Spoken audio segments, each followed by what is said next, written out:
Welcome back to Nick Lenz's Comic Corner, Classic/Non-Classic. This is episode number 586 and Doubleshot number 480.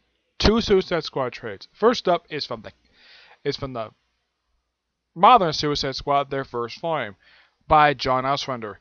Suicide Squad Volume 7, The Dragon's Hoard.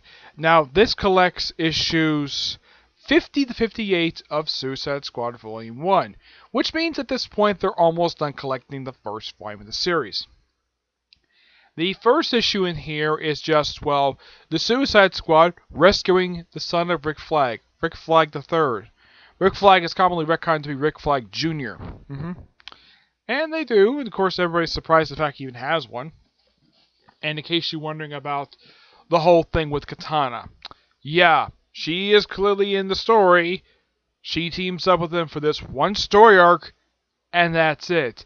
I don't know, maybe the person who wrote the script for Suicide Squad saw this like, oh, Katana was a member of the Suicide Squad, despite the fact she never officially joined the roster until, the arc, I think it was the second to last arc of New Suicide Squad before it was relaunched simply back to being Suicide Squad.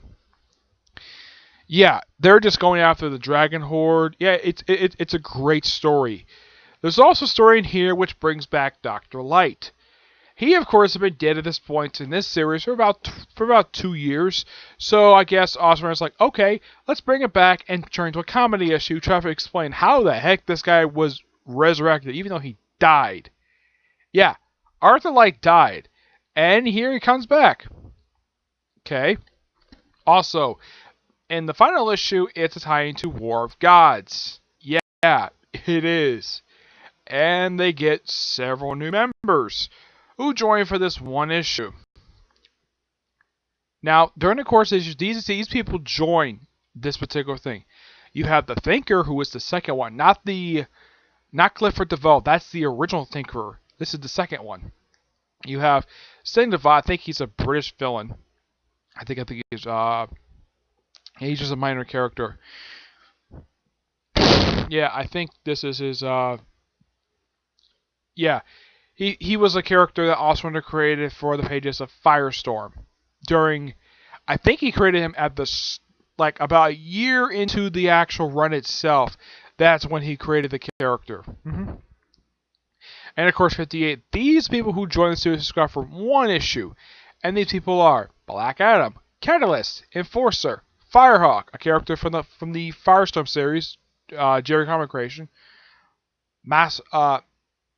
Master, Karma, Outlaw, Silver Swan, Sportsmaster, and a guy called the Writer, who, according to this, is Grant Morrison. I have no idea why Ostrander created this character. It's like, okay, you have a character called the Writer, and it's Grant Morrison who has this script, who has this typewriter kind of attached to him, kind of like a backwards backpack, and he basically writes the scenes in the actual book. It is so hilarious. And despite the fact it's tied into War of Gods, it really has nothing to do with it at all. It's like, oh, Black Adam needs the Suicide Squad for a mission to battle supernatural deities. And he not only gathers the regular Suicide Squad, which at this point is still, I think it's, Rick Flag is already authorized. He's been authorized for about 2 years. Basically, Waller's team at this point consisted of Bronze Tiger, Deadshot, Captain Boomerang, Poison Ivy, the Atom. No, this is the Adam Croy Atom, not Ray Palmer. Adam Croy later died after this. Adam Croy is the son of Sandra Croy, the guy who Deadshot killed off in issue 24, which was also the last time anybody saw Rick Flag. Let's see, what else here? Oh yeah. This is just a fun set of series. I should also point out, though, there is a co-writer for this particular set of issues, which has been going on for a little while at this point. Yeah, and this is Kim Yale. Kim Yale, at one point, was married to John Ostrander. Are they divorced? No. There's a good reason why that she is no longer writing. She passed away of breast cancer. Yeah. I'm not kidding, she did. And she would commonly co-write with him on frequent books. Yeah, according to this, she was 43 years old when she passed away. And it's been 21 years since she passed away, which, okay.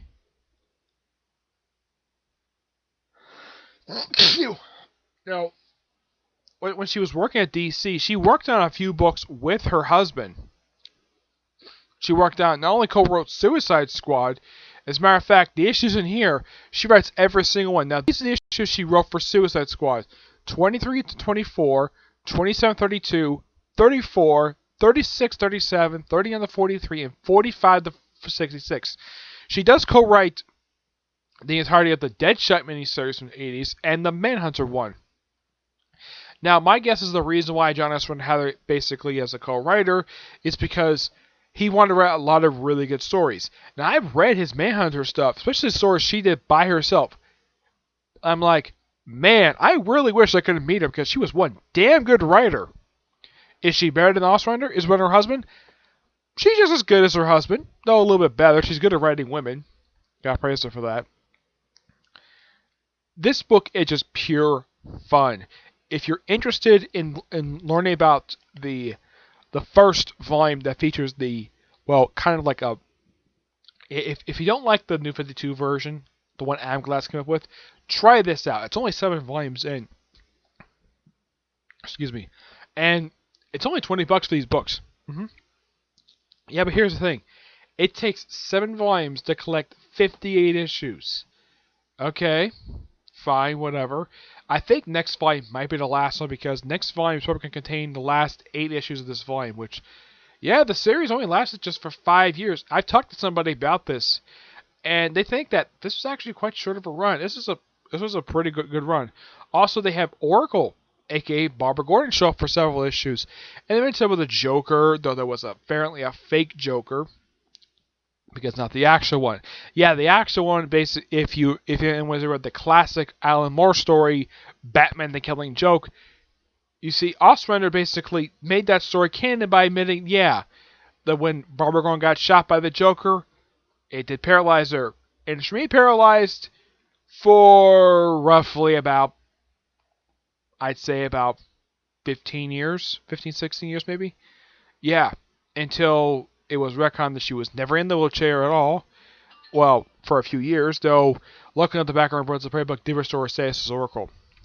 I give this book a 9.5 out of 10. It's just really good. Alright, next up is the Rebirth Suicide Squad. This is Suicide Squad Volume 4, Earthlings on Fire. Yep. And this collects Suicide Squad Volume 5, Issues 16 and 20. Written by Rob Williams. Artwork by the awesome Tony S. Daniel. Yeah. Also, when this storyline is being promoted, I remember the tagline, Kneel Before Squad. Yeah, I remember that very well. Yeah, because General Zod is in these issues. Also, this is a loose crossover with Action Comics with the whole Superman Revenge Squad storyline. Yeah, because, well, they kind of tie into that. Though, for some reason, it's kind of like a mirror what happens in that book because Superman goes to the prison and he gets freed. Though, Rick Flag apparently does die at the end, though his later he does survive. And that story gets wrapped up with issue, I think it was like 19. Yeah, it's only like a 4-part story. And then eventually, like the final issue, we figure out like who takes over to lead the Suicide Squad. And up until Rick Flag comes back, it's Harley Quinn. Yep, Harley Quinn takes over as leader of the Suicide Squad because apparently Rob Williams remembers what happens during Justice League vs. Suicide Squad, and apparently he references that in here, which is great. And this by far, now, like I said when I reviewed this thing, if you like the Ostrander stuff, yeah, because this feels like something Ostrander would write. I mean, yeah, Captain Boomerang is not called Boomer Butt, but it has the feeling of the John Ostrander run. It's kind of like Rob Williams. He must have read that run, the entire run, and, well, of course he read pretty much the entire series, and, well, and of course he just had to use the movie lineup. I have no idea why in the world that for Suicide Squad, you just have to use the movie lineup for Suicide Squad. You can't change the lineup.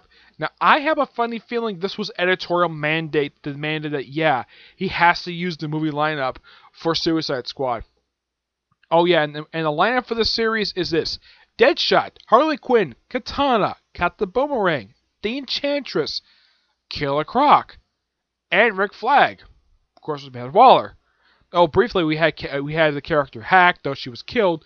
Yet her death is referenced in here. Character named Hancourt had her killed, but Cat the Boomerang was the one killed. And the readers know who killed Hack, but it takes until the most recent step to find out, yeah, it wasn't, well, it was Cat the Boomerang who killed her. Despite the Boomerang himself was killed briefly by General Zod.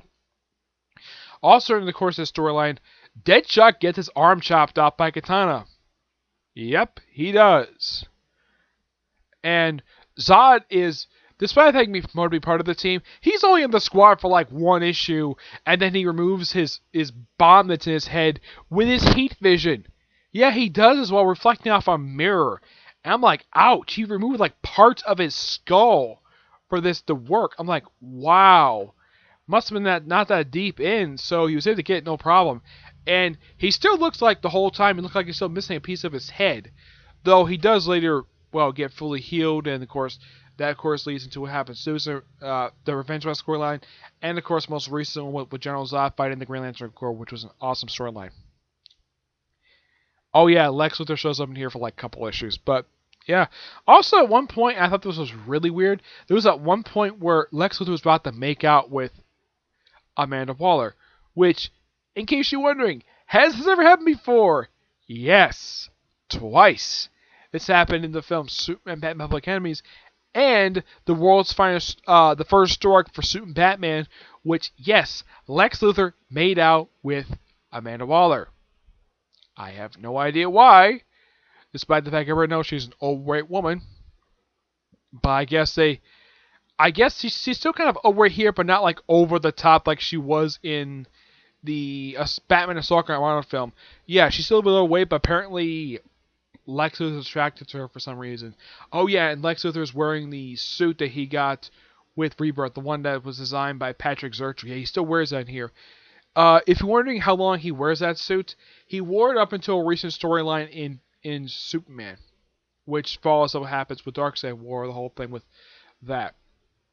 But this is actually pretty. Also, Bizarro clones. Yeah, about like 5 or 6 of them.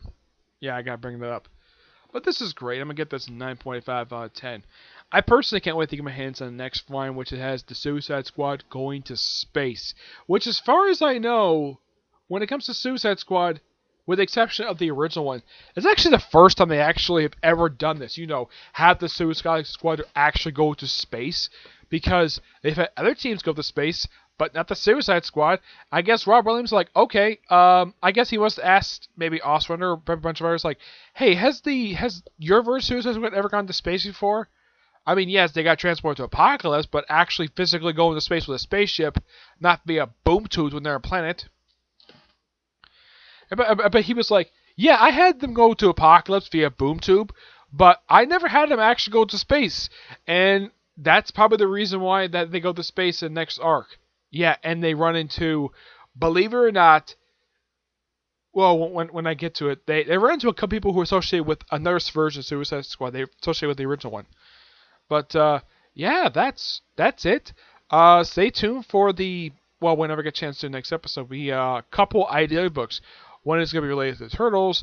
The other, of course, is going to be Ghostbusters related. Yep, you'll find out what that is in the next episode. Alright, and that'll be episode 587, Doubleshot number, 481, okay? Bye till we see you next episode. Bye.